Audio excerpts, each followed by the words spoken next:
They say money talks, but in the Sterling family, it didn't just talk, it screamed. When Alexander picked up that pen, her hands trembling, her husband Marcus didn't just smile, he laughed. It was a cruel, gut-wrenching sound that echoed off the mahogany walls, promising her a future of poverty while he sat on a throne of gold. He thought he had won. He thought she was weak. But neither of them knew that a dead man had been watching from the grave. That signature didn't destroy Alexander's life. It destroyed his. Stick around, because this isn't just a story about revenge. It's a brutal lesson in karma that you won't believe until the very last second. The air in the conference room was so cold, it felt less like a law office and more like a morgue. Rain lashed against the floor-to-ceiling windows of the 45th floor of the Sterling Tower in downtown Chicago, blurring the city lights into streaks of gray and charcoal. Inside, the only sound was the rhythmic tapping of a platinum fountain pen against a polished oak table. Marcus Sterling sat at the head of the table, checking his Rolex Daytona for the third time in a minute. He didn't look at his wife, or rather, the woman who would cease to be his wife in approximately 5 minutes. He looked through her. "Come on, Alexander." Marcus sighed, his voice dripping with that aristocratic boredom he had perfected over 30 years of unchecked privilege. It's a standard post-nuptial release. You sign, you leave, and you never have to pretend you belong in this world again. Isn't that what you wanted? Freedom? Alexander Vance, soon to just be Alexander Vance again, stared at the document in front of her. The paper was thick, creamy, and expensive. It was titled, "Voluntary Relinquishment of Marital Assets and Spousal Support." Beside her, her own lawyer, a court-appointed man named Mr. Henderson, who wore a suit 2 sizes too big, looked nervous. "Mrs. Sterling," Henderson whispered, "I must advise you again. If you sign this, you leave with nothing but your personal effects. No alimony, no claim to the Sterling shipping fortune. You are entitled to at least a settlement." "She's entitled to what I give her," Marcus cut in, his eyes narrowing. "And right now, I'm giving her a choice. Sign this and walk away with your dignity, or fight me, and I will bury you in litigation until you are 40 years old and begging for spare change." Alexander looked up. Her eyes were red-rimmed, the result of 3 nights without sleep. But her jaw was set. She looked at Marcus, the man she had married 4 years ago, thinking he was a charming, misunderstood prince. She had been a nurse then, taking care of his ailing mother. He had swept her off her feet. But as soon as the ring was on, the mask came off. He was a narcissist, a gambler, and a cheater.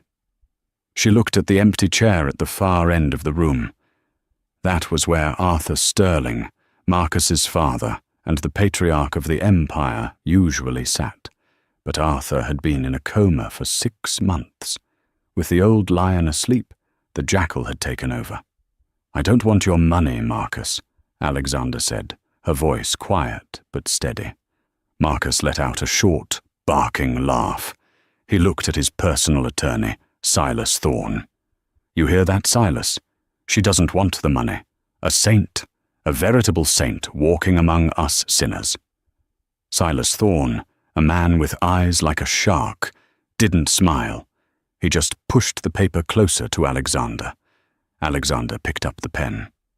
It felt heavy.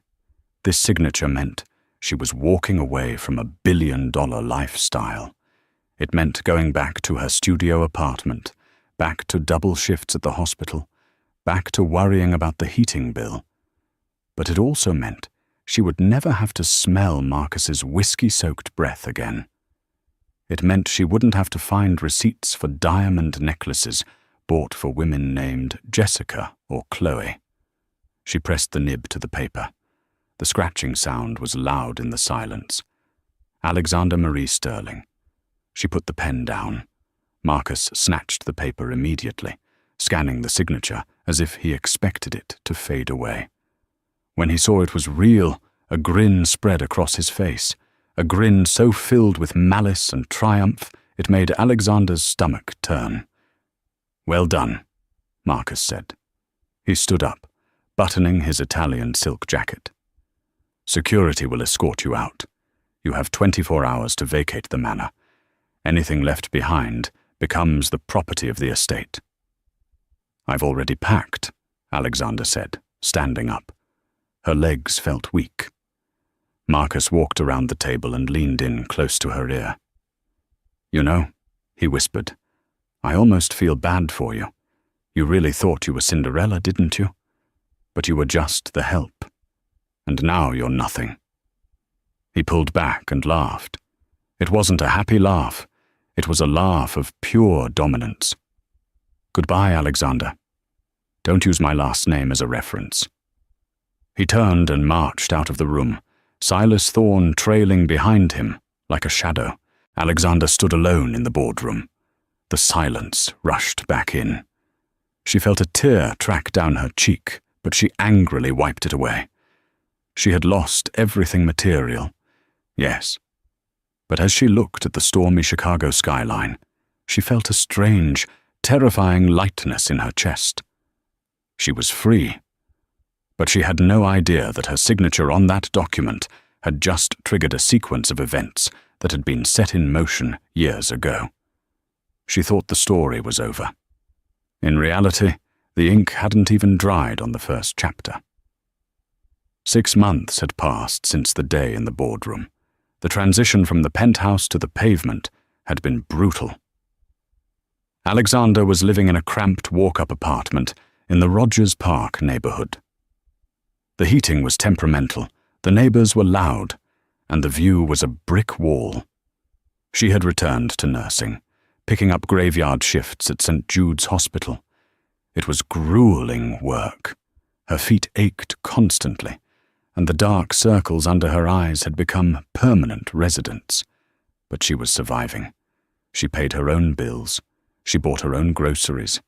Every now and then, she would see Marcus in the tabloids or on the news in the hospital waiting room. Marcus Sterling, CEO of Sterling Shipping, seen vacationing in Monaco with model Jessica Vane.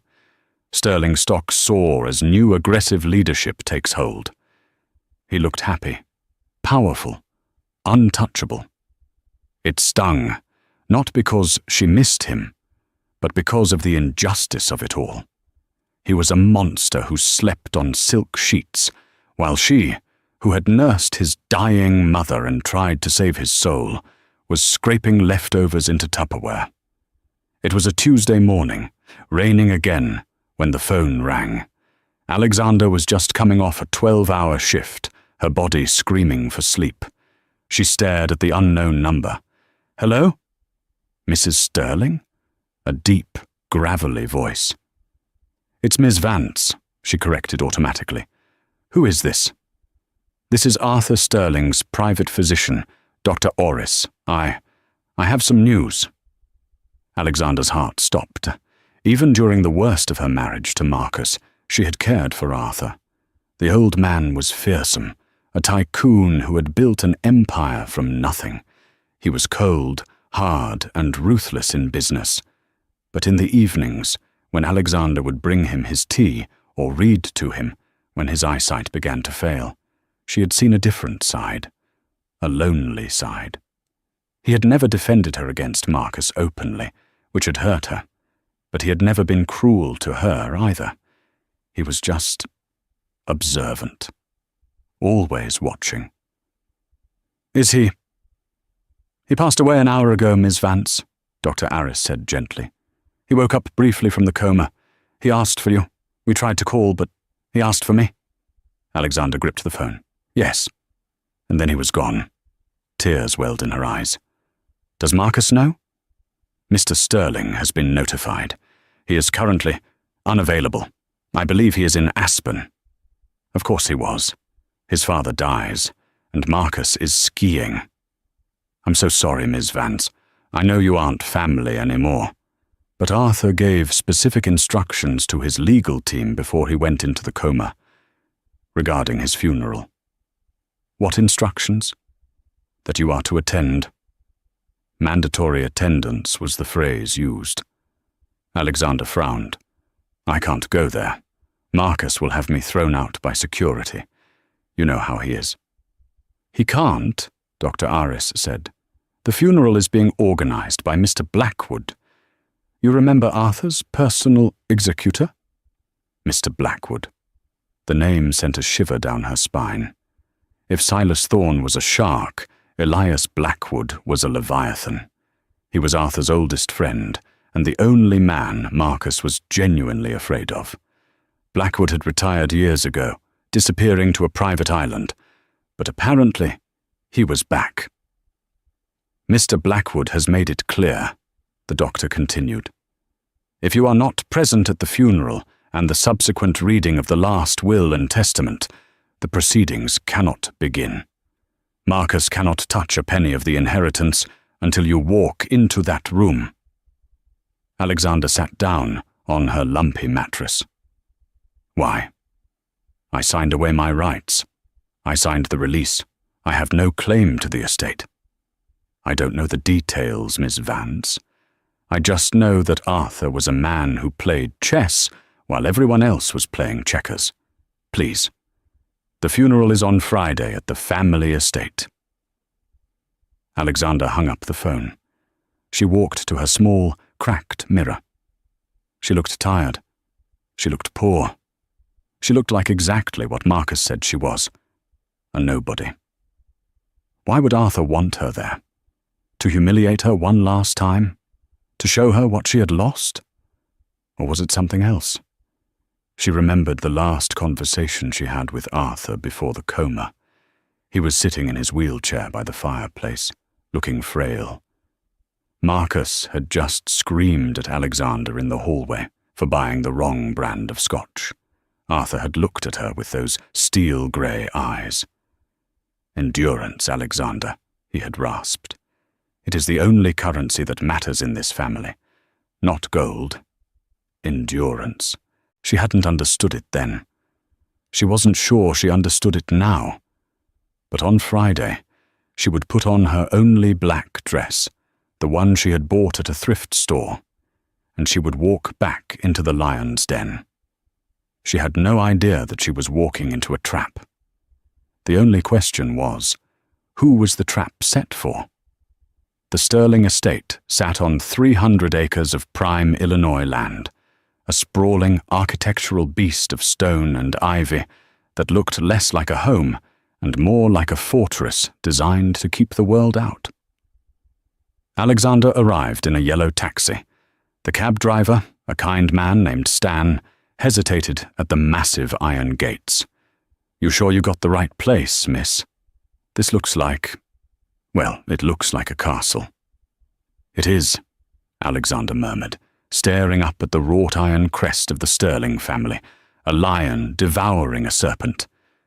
I'm sure. Thank you, Stan. She paid him and stepped out into the drizzle. The driveway was a sea of black. Black limousines, black SUVs, black umbrellas.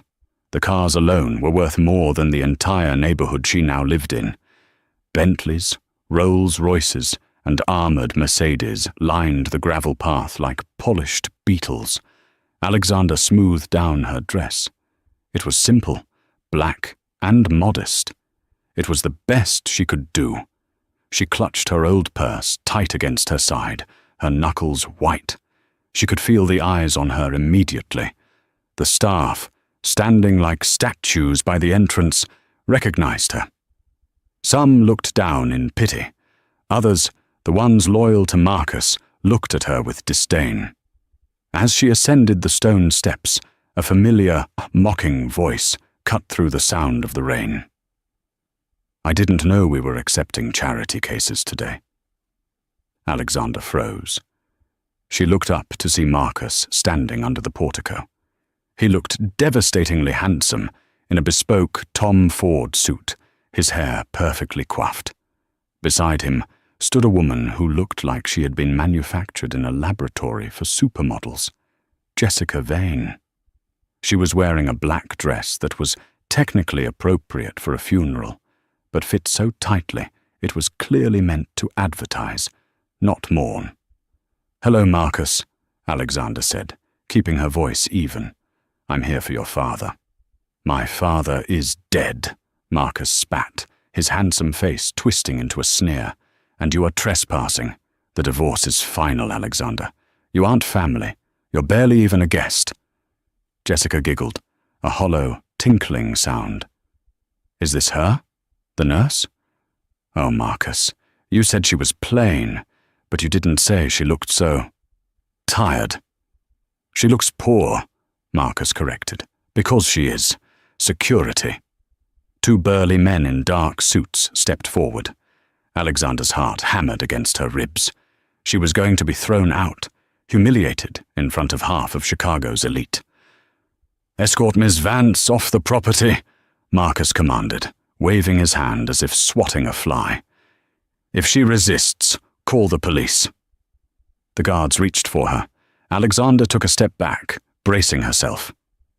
"I wouldn't do that if I were you." The voice was not loud, but it carried a weight that stopped the guards in their tracks. It sounded like stones grinding together deep underground. Every head turned. Standing in the open doorway of the manor was Elias Blackwood. He was a man of indeterminate age, perhaps 60, perhaps 80. He was tall, gaunt, and wore a suit that looked like it was cut from the shadows themselves. He leaned on a cane topped with a silver wolf's head. Elias Blackwood was not just a lawyer. He was the Sterling family's fixer from the old days. He knew where the bodies were buried because he had usually dug the holes. "Mr. Blackwood," Marcus said, his voice losing some of its bravado. "I was just handling a gatecrasher." "Ms. Vance is not a gatecrasher," Blackwood said, limping slowly down the steps. The crowd parted for him instantly. "She is a required participant in today's proceedings. In fact, under the specific bylaws of your father's directive, the funeral service cannot commence until she is seated." Marcus's face turned a violent shade of red. "This is ridiculous. She's my ex-wife. She signed the release." "The dead do not care for your paperwork, Marcus," Blackwood said coldly. He stopped in front of Alexander. His eyes, dark and unreadable, scanned her face. For a brief second, his expression softened. "Hello, Alexander. You look like you haven't been eating." "I'm fine, Mr. Blackwood," she whispered. "Come," he said, offering her his arm. "You will sit in the front row. Next to me." The gasp that went through the crowd was audible. The front row was for immediate family only. By placing her there, Blackwood was elevating the discarded ex-wife to the same status as the son. Marcus looked like he was about to explode, but he swallowed his rage. He couldn't fight Blackwood. Not yet. Not until the money was transferred. "Fine," Marcus hissed. He grabbed Jessica's hand. "Let's get this over with." The service was a masterclass in hypocrisy.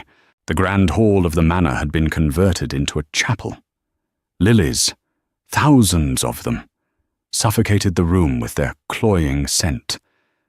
The pews were filled with business rivals, politicians and social climbers, all pretending to mourn a man they had feared. Alexander sat in the front row, staring at the closed mahogany casket. She didn't cry. Her grief was a quiet, heavy thing in her chest. She remembered Arthur teaching her how to play chess on rainy afternoons. She remembered him telling her that integrity is doing the right thing when no one is watching. She felt Marcus's eyes boring into the back of her skull. He was sitting across the aisle, checking his phone every 2 minutes. He wasn't mourning. He was waiting. He was calculating the inheritance. When the service ended, the priest announced that the immediate family and named beneficiaries were to gather in the grand library for the reading of the will. Alexander stood to leave. "I should go, Mr. Blackwood. I paid my respects." Blackwood's hand clamped onto her wrist. His grip was surprisingly strong. "You aren't going anywhere, child. The show is just beginning." "But I have nothing to gain," she argued. "I don't want anything."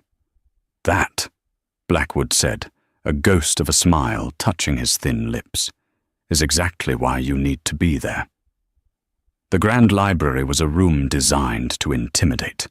2 stories of books lined the walls, accessible by spiraling brass staircases. A massive fireplace roared with flames that did little to warm the icy tension in the room. Around the long oak table sat the mourners. There was Aunt Beatrice, Arthur's sister, a woman draped in so many pearls she rattled when she moved. She had been borrowing money from Arthur for 40 years to fund her failed boutiques. There was Cousin Julian, a sweaty man in his 30s with a gambling addiction and a nervous twitch. He was currently eyeing the antique globe in the corner, as if wondering how much he could pawn it for. There was Marcus, sitting at the head of the table, sipping a glass of 25-year-old scotch, looking like a king waiting for his coronation. Jessica sat behind him, looking bored. And there was Silas Thorne, Marcus's shark lawyer, whispering in his ear. Alexander sat at the far end of the table, as far away from Marcus as possible.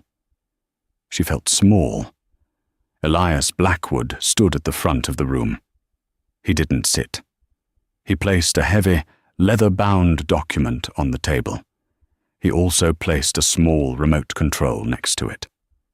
"Arthur Sterling was a man of precision," Blackwood began. The room fell silent. "He updated his will constantly. The version I hold in my hand was finalized 3 days before his coma began." Marcus smirked. 3 days before? Excellent. That means it predates the divorce, but since she signed the release, any mention of her is null and void. Legally, she doesn't exist. "Legally," Blackwood said, staring at Marcus over his spectacles. "You would do well to shut your mouth and listen." Marcus bristled, but stayed silent. "Arthur recorded a video message to accompany the will. He wished for you to hear his voice one last time." Blackwood pressed a button. A large screen descended from the ceiling. The projector hummed to life. Arthur Sterling appeared on the screen. He was sitting in this very library, wearing his favorite cardigan. He looked frail, oxygen tubes in his nose, but his eyes were sharp, piercingly sharp. "If you are watching this," the video Arthur wheezed, "then I finally kicked the bucket. Good. I was tired." A nervous titter ran through the room. "I have spent my life building a mountain of gold," Arthur continued, "and I have spent the last 10 years watching you all try to climb it with pickaxes, waiting for me to fall off. You are a disappointing lot. Greedy, vain, shallow." Marcus rolled his eyes. "Classic Dad. Lecture from the grave." "To my sister Beatrice," Arthur said. Beatrice straightened up, her eyes gleaming. "You have spent $4 million of my money on businesses that sell clothes no one wants. I am leaving you my collection of 19th century porcelain cats. They are hideous. I hate them.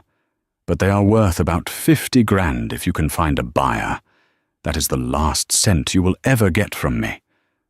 Beatrice's jaw dropped. "Cats? Porcelain cats? But the lake house. I was promised the lake house." "To my nephew, Julian," Arthur continued. Julian wiped sweat from his forehead. "You have a gambling problem. If I give you money, you will lose it in Vegas by Tuesday.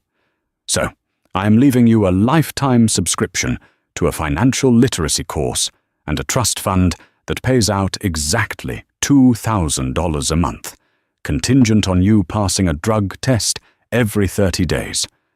Fail the test, the money stops." "2,000!" Julian cried out. "That doesn't even cover my car lease." "And now," Arthur said, leaning closer to the camera, We come to the matter of the estate, the shipping company, the properties, the investments, the billions. The room seemed to suck in a breath. Marcus leaned forward, his knuckles gripping the arms of his chair. This was it. The moment he had been waiting for his entire life. "I built this company with my bare hands," Arthur said. "I need a successor who understands the value of things, not just the price. I need someone who possesses the sterling spirit." "Marcus." Marcus stood up slightly, ready to accept the mantle. "Marcus, my son," Arthur said, his voice dropping an octave. "You are a shark. You swim, you eat, you kill. You are good at business, yes. You tripled our stock price last year. But you are a hollow man. I watched how you treated your mother when she was dying. I watched how you treated your wife." Marcus's face hardened. "However," Arthur sighed, "blood is blood, and business is business. The bulk of the estate cannot go to strangers." Marcus exhaled, a smug grin returning. "Here it comes." Blackwood paused the video. He looked at the paper in front of him. "The specific bequests for Marcus Sterling are as follows. You inherit the Sterling Shipping CEO title, permanently. You inherit the Manhattan penthouse, the Aspen Lodge, and the private jet fleet." "Yes!" Marcus slammed his fist on the table. "I knew it! The old man knew better than to cut me out." He turned to Alexander, his eyes gleaming with cruelty. "You hear that? I win. CEO, the jets, everything." "Wait," Blackwood said. "I am not finished." Marcus waved a hand. "Whatever. Read the rest. What does she get? A parting gift? A toaster?" Blackwood looked at Alexander. "For Miss Alexander Vance." Alexander looked down at her hands. She just wanted to leave. "Arthur has left you. The contents of safety deposit box 404 at the First National Bank." Silence. Marcus burst out laughing. It was a loud, raucous, ugly sound. "A safety deposit box, that's it? What's in it, Alexander? His old cufflinks? A love letter? Maybe some dusty jewelry he forgot to insure?" He turned to the room, spreading his arms wide. He laughed. He actually laughed. "This is poetic justice. You walked out on me, Alexander, and now you walk away with a box of junk." Alexander felt the heat rise in her cheeks. She stood up. "Is that all, Mr. Blackwood?" "That is the extent of your specific bequest in this section," Blackwood said, his face impassive. "Then I'm leaving," Alexander said. She couldn't take the humiliation anymore. "Sit down, Alexander," Marcus mocked. "Don't you want to hear how much money I got? We haven't even gotten to the liquid assets yet, the bank accounts, the stocks." "Actually," Blackwood interrupted, his voice cutting through Marcus's, gloating like a razor wire. "We have reached a complication." Marcus frowned. "What complication?" "I got the company. I got the houses." "You got the physical assets," Blackwood corrected. "You own the buildings. You own the planes. You have the job title. So, that's the empire." "Not quite," Blackwood said. He flipped a page in the heavy document. Arthur structured his wealth in a very specific way. The Sterling Empire is held in a blind trust. The trust owns the controlling shares of the shipping company. The trust owns the bank accounts. The trust pays the operating costs for the jets and the taxes on the mansions. "Okay," Marcus said slowly. "So I control the trust. I'm the CEO." "No," Blackwood said. "You are not the trustee." The room went dead silent. "Who is?" Silas Thorne asked sharply, sensing a disaster. Blackwood looked at the video screen. He pressed play. Arthur's face returned. He was smiling now, a mischievous, dangerous smile.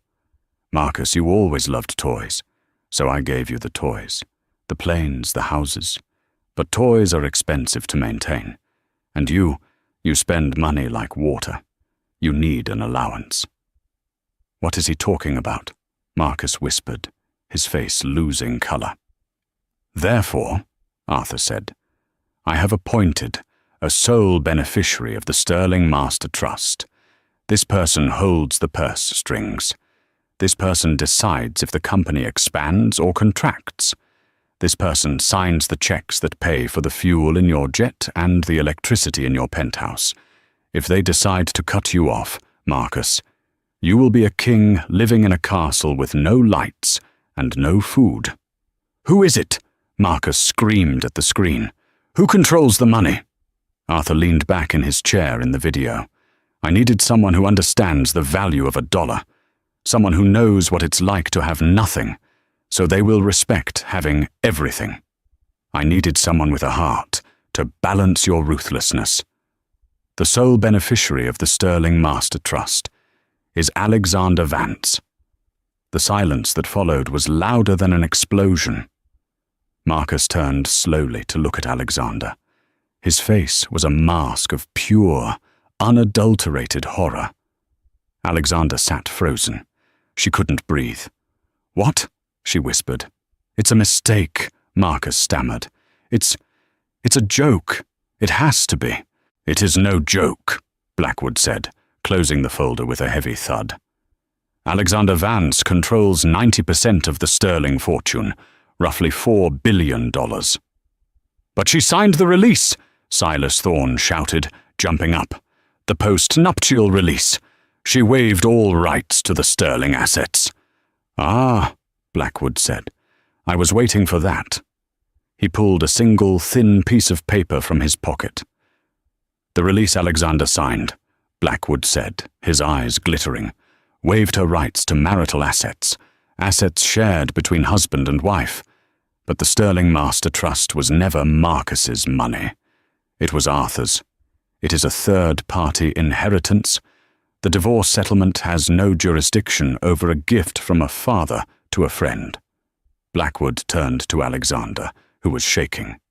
Congratulations, Miss Vance, Blackwood said.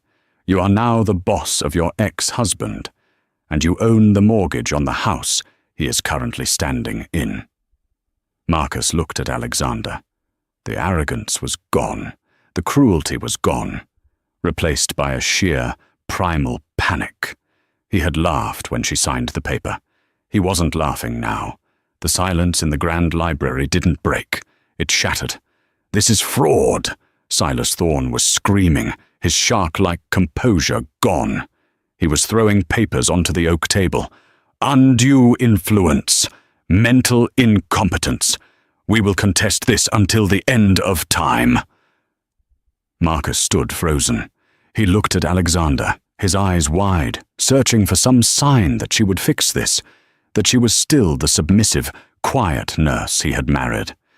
Alexander, he choked out, his voice trembling. Alexander, you know this is insane. You don't know how to run a multinational conglomerate. You're a nurse. Alexander looked at him. For the first time in years, she didn't see a powerful tycoon. She saw a panicked child who had just had his favorite toy snatched away. I might be a nurse, Marcus, she said softly, her voice gaining strength. But I know how to stop a bleeding wound. And right now this family is bleeding. I am the CEO, Marcus roared, regaining his fury. I run the company. You can't touch operations. True, Elias Blackwood interjected, his voice calm and dry like old parchment. Marcus runs the operations, but Alexander approves the budget. If Marcus wants to buy a new ship, he asks Alexander. If Marcus wants to pay his salary, he asks Alexander. If Marcus wants to fuel up the jet to go to Aspen, well, I suggest he asks Alexander nicely. The reality of the situation washed over Marcus. He looked at Jessica Vane. The model was scrolling through her phone, looking annoyed. She leaned over to Marcus. So, does this mean we can't go to St. Bart's next week? Shut up, Jessica, Marcus snapped. Alexander turned to Blackwood. I want to leave, now. Of course, Blackwood said. We have one more stop, the bank. As Alexander walked toward the heavy oak doors, Marcus lunged forward. "Alexander, wait! We can work this out! We can annul the divorce! I was angry, I didn't mean it!" She stopped. She turned slowly. "You didn't mean it when you laughed at me? When you told me I was nothing?" "I was stressed," Marcus pleaded, sweating. "Baby, please. We were a team once." Alexander looked at him with eyes as cold as the Chicago winter. "We were never a team, Marcus. You were the master, and I was the pet. But the leash is in my hand now." She walked out, leaving him standing in the wreckage of his own arrogance. The safety deposit box. An hour later, Alexander sat in the vault of the First National Bank. The air smelled of dust and old money. Blackwood placed a long metal box on the table, box 404. "Why 404? Alexander asked, her hands shaking as she held the key Arthur had left her. "Arthur had a sense of humor," Blackwood said. "In computer code, 404 means not found. It was his way of saying that what is inside this box is what Marcus could never find. The truth." Alexander turned the key. The lock clicked. She lifted the lid. Inside there were no diamonds, no gold bars. There was a stack of leather-bound journals and a single thick manila envelope labeled Protocol Omega. "What is this?" she whispered. "Arthur kept journals since he was 20, Blackwood explained. He wrote down everything. Every deal, every bribe, every secret. But that envelope, that is the weapon." Alexander opened the envelope. Inside were bank statements, not from the Sterling Trust, but from offshore accounts in the Cayman Islands, accounts under the name MS Holdings. She scanned the documents. Her eyes widened.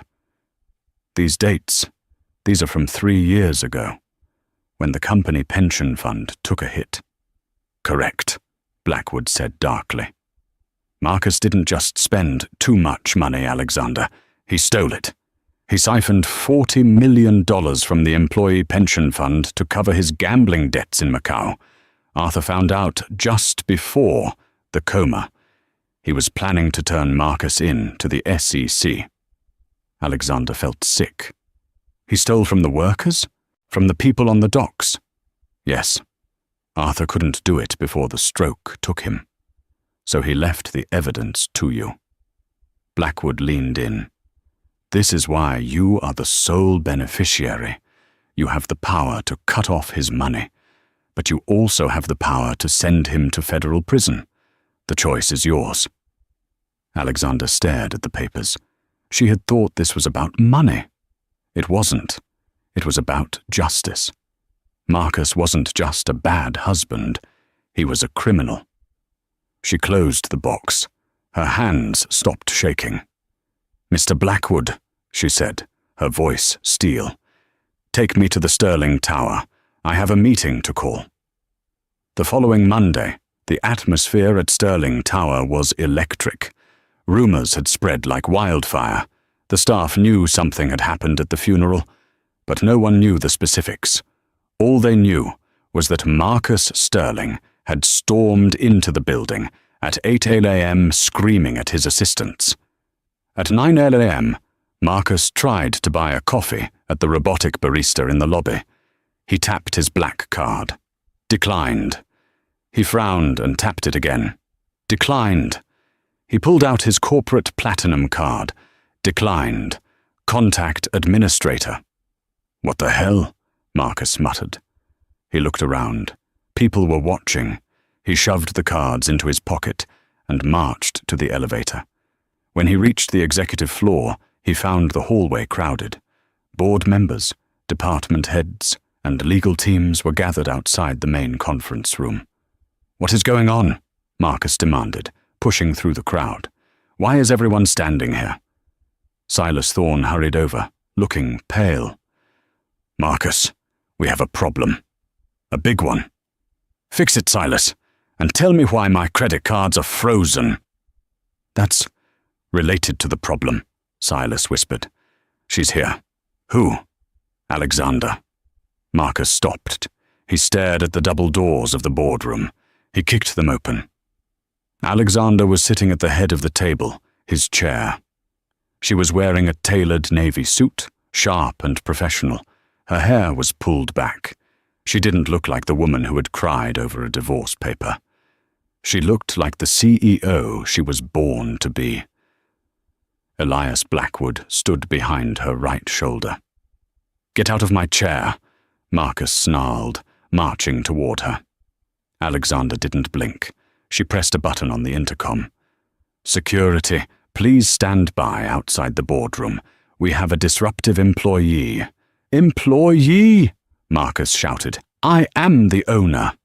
"Actually," Alexander said calmly, opening a folder in front of her, "you are the CEO, which makes you an employee of the trust. And as the trustee, I have some concerns about your performance." The board of directors, sitting around the table, watched in stunned silence. They had always feared Marcus, but they worshipped money, and they knew where the money was now. "I am suing you," Marcus yelled, slamming his hands on the table. "Silas has already filed the papers. You can't freeze my personal accounts." "I didn't freeze your personal accounts," Alexander said, looking at a spreadsheet. "I froze the company accounts that you've been using as personal ones. The jet fuel? Cancelled. The lease on the penthouse? Suspended pending audit. The corporate card you used to buy jewelry for Miss Vane? Revoked." Marcus's face turned purple. "You can't do that. I have an image to maintain. The stock price relies on my confidence." "The stock price relies on the company not being looted," Alexander retorted. She stood up. She wasn't tall, but in that moment she towered over him. "We have a choice, Marcus," she said to the room. "We can continue with business as usual, where the CEO treats the company treasury like a piggy bank, or we can restructure." "You can't fire me," Marcus sneered.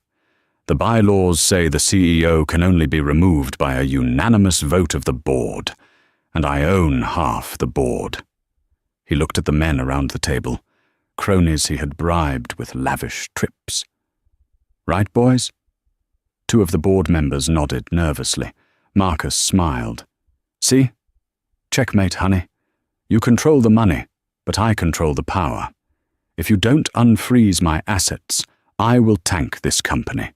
I will drive it into the ground. I'll fire thousands. I'll ruin the legacy. Do you have the stomach for that, Alexander?" It was a standoff. Marcus was holding the company hostage. He was willing to burn his father's empire to the ground, just to spite her. Alexander looked at Blackwood. He gave a nearly imperceptible nod. "I expected you to say that," Alexander said. "You're right, Marcus. I can't fire you without the board, and I don't want to burn the company down." She reached into her bag and pulled out the manila envelope from box 404. She slid it across the table.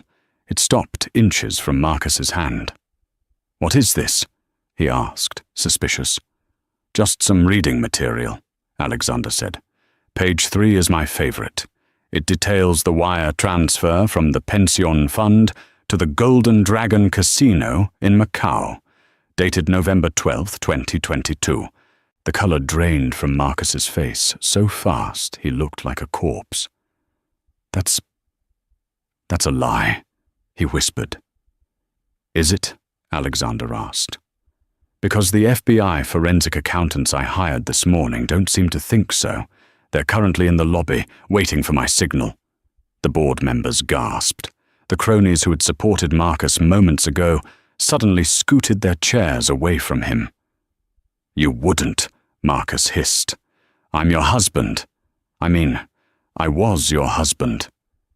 "You told me I was nothing," Alexander said, her voice trembling slightly with the weight of the moment. "You laughed when I signed away my life. You wanted me to have nothing? Fine. I will leave you with nothing." She looked at the board. Gentlemen, I am calling for a vote of no confidence in the CEO. If he is removed immediately, I will refrain from handing this envelope to the authorities. For now, we will handle this internally. If he stays, the FBI comes up in 5 minutes. She looked at Marcus. Your choice. Resign or go to prison. Marcus looked at the envelope. He looked at the door. He looked at Silas Thorne, who was busy pretending to read a blank piece of paper to avoid eye contact. Marcus realized with a sickening thud in his stomach that the game was over.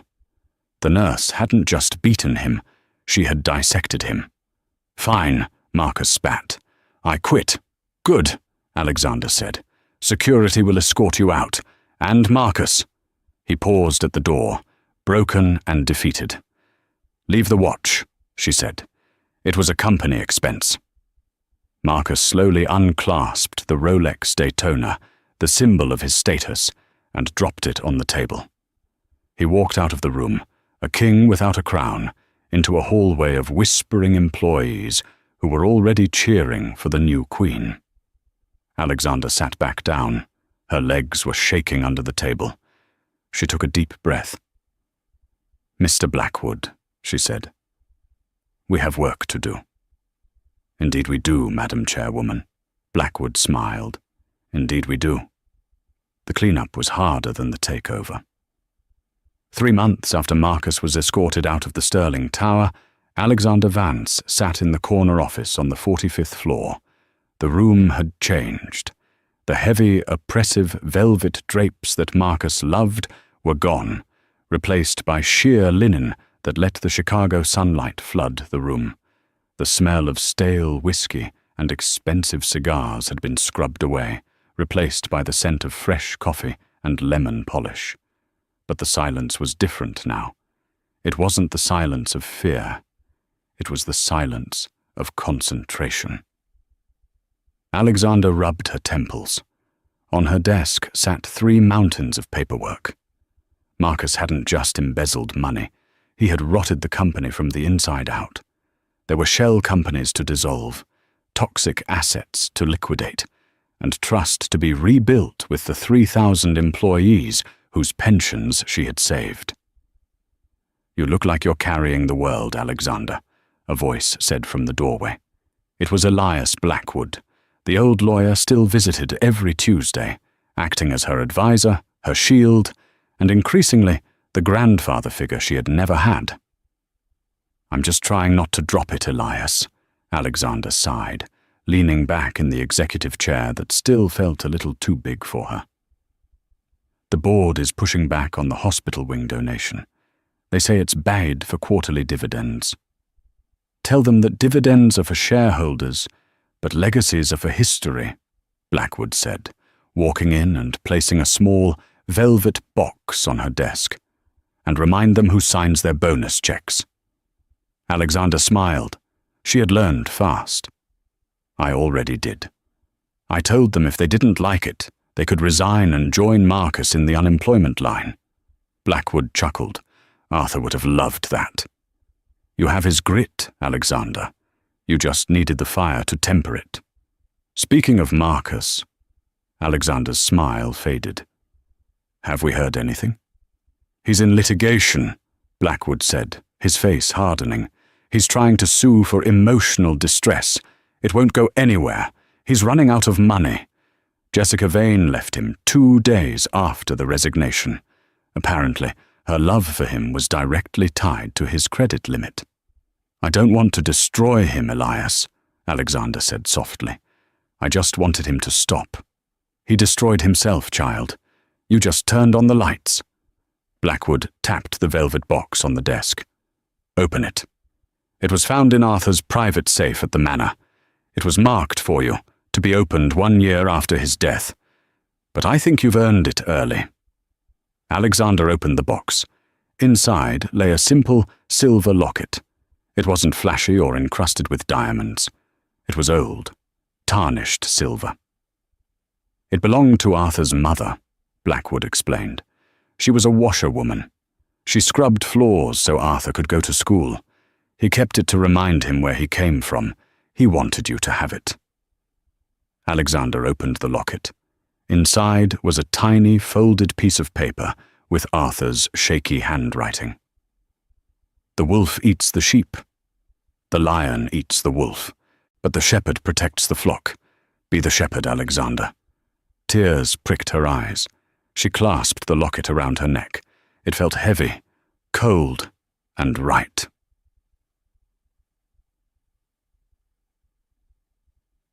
That evening, Alexander asked her driver to take a detour on the way home to the Stirling Manor.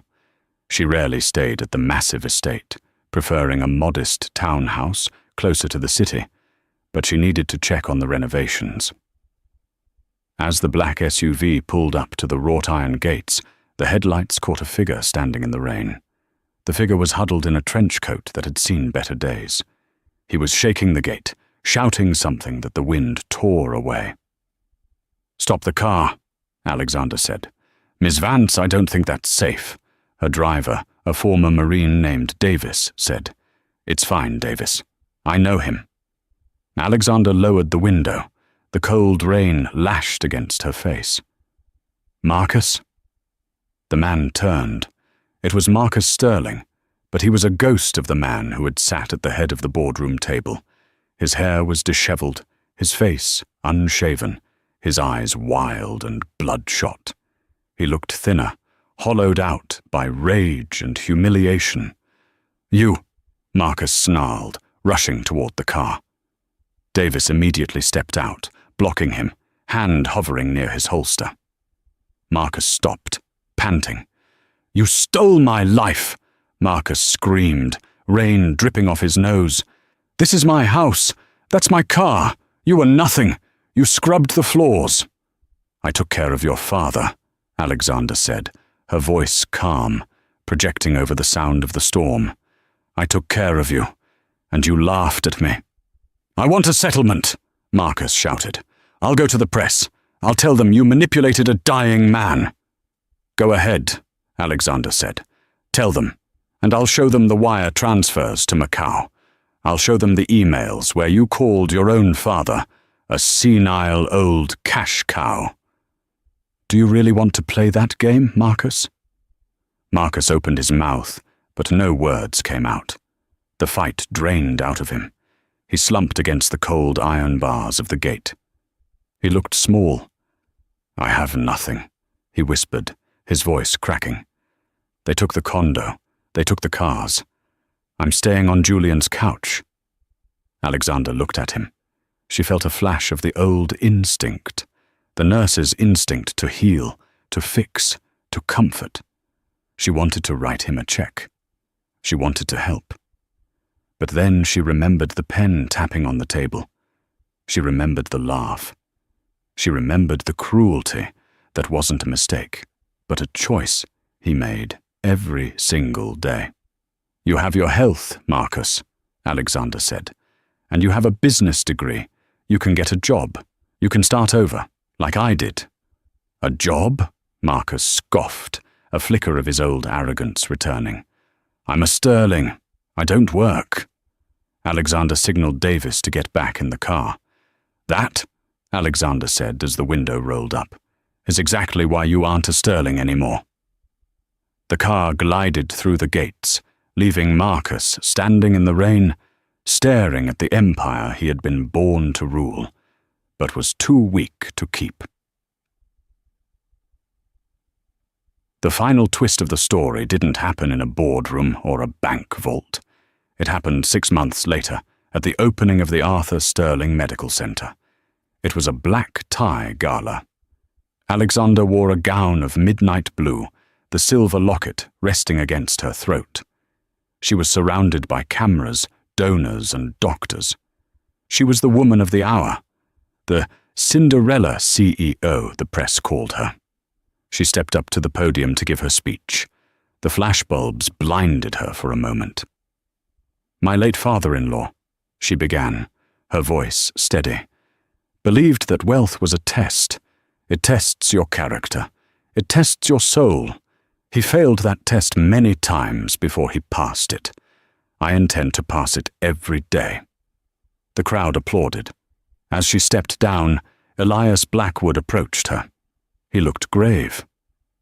"Alexander, there's someone you need to meet." In the private lounge.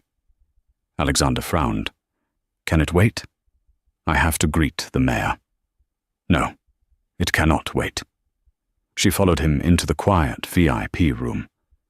Standing by the fireplace was a young woman. She was perhaps 20 years old, dressed in a simple, inexpensive dress. She looked terrified. She was holding a baby. "Alexander," Blackwood said. "This is Clara." "Hello, Clara," Alexander said gently. "How can I help you?" Clara looked up. Her eyes were a piercing, familiar steel grey, the exact shade of Arthur Sterling's eyes. I didn't want to come," Clara stammered. "But my mum died last year. She told me who my father was." Alexander looked at Blackwood. He nodded slowly. "Arthur?" Alexander whispered. "He had a relationship 21 years ago," Blackwood said, "with a woman in the accounting department. He paid her off. He sent her away. He never knew about the child." Alexander looked at the girl. She was the spitting image of the man who had given Alexander everything. "I don't want money," Clara said quickly, clutching the baby tighter. I saw you on the news.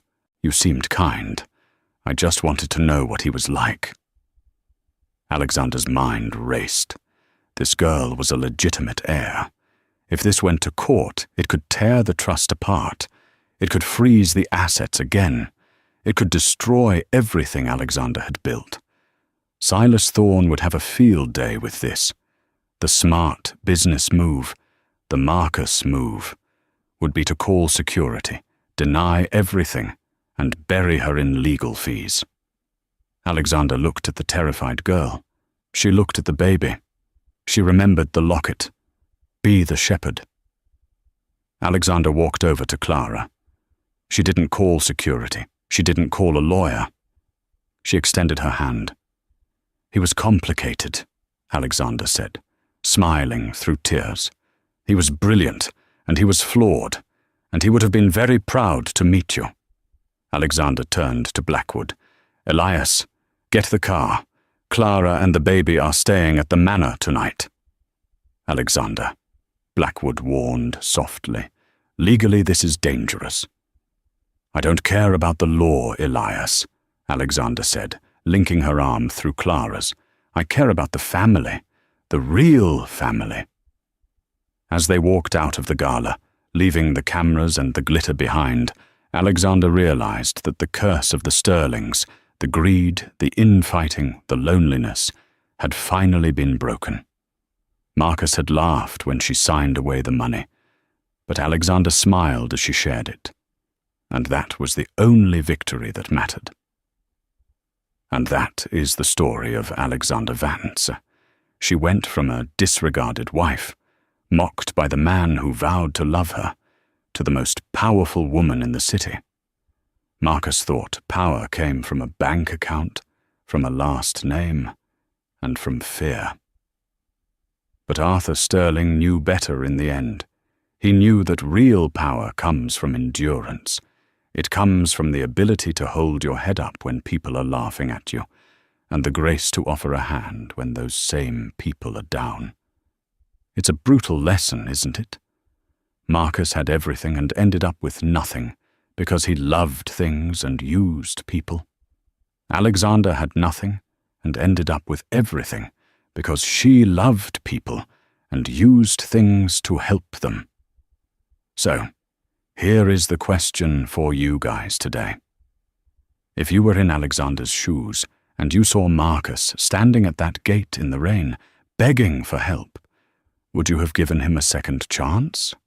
Or did he get exactly what he deserved? Let me know your answer in the comments below. I read every single one. If you enjoyed this story of karma, revenge, and justice, please smash that like button. It really helps the channel grow so I can bring you more stories like this.